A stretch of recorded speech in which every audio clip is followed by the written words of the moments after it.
युद्ध समाप्त हो चुका था। राम लक्ष्मण शिविर लौट आए। वानर सेना दोनों भाइयों को घेरे खड़ी थी। राम ने हाथ जोड़कर सबको धन्यवाद दिया।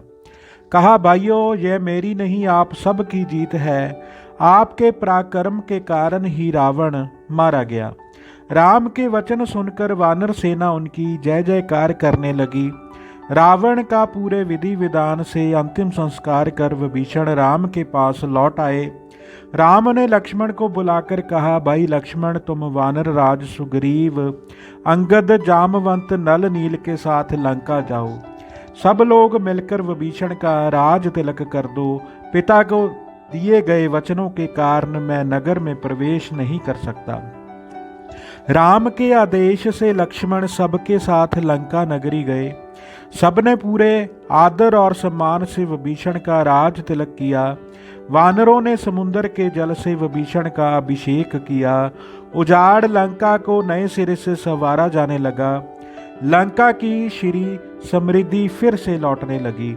इधर राम ने अपने प्रिय सेवक हनुमान को बुलाया। उनसे अशोक वाटिका जाने के लिए कहा। सीता को सारा समाचार सुनाने, उनसे उनकी कुशल क्षेम पूछने राम की आज्ञा पाकर हनुमान वाटिका में गए। सीता को सारा समाचार सुनाया। रावण राम के हाथों मारा गया। यह सुनकर सीता बहुत आनंदित हुई। उनकी आंखों में खुशी के आंसू आ गए। गला अवरुद्ध हो गया। बड़ी कठिनाई से इतना ही बोल पाई, पुत्र, ये समाचार सुनने के लिए मेरे प्राण कब से तरस रहे थे। जाकर प्रभु से कहना, सीता उनके दर्शन करना चाहती है। मुझे शीघ्र ही अपने पास बुला ले।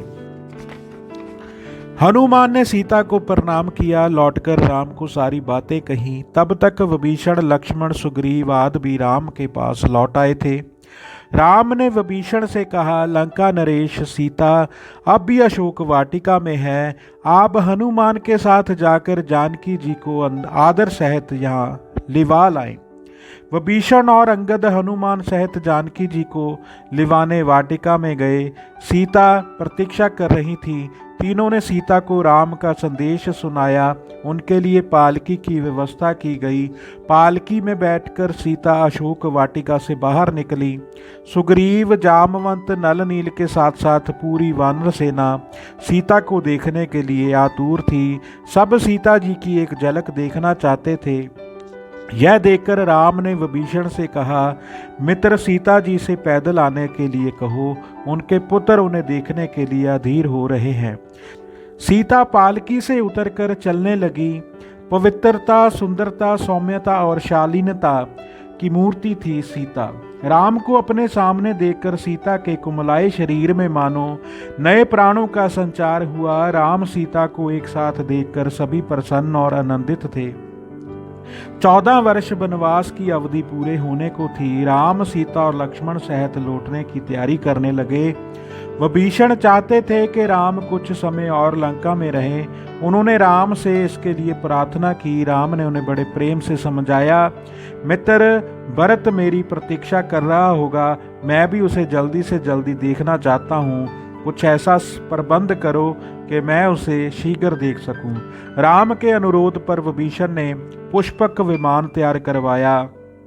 पुष्पक विमान आकाश मार्ग में चलने वाला एक ऐसा वाहन था जिसकी गति वायु के समान थी। यह कुबेर का वाहन था जिसे रावण ने कुबेर से छीना था। विभीषण ने तरह तरह के रत्नों, हीरों, जवाहरातों, आभूषणों से विमान भर दिया।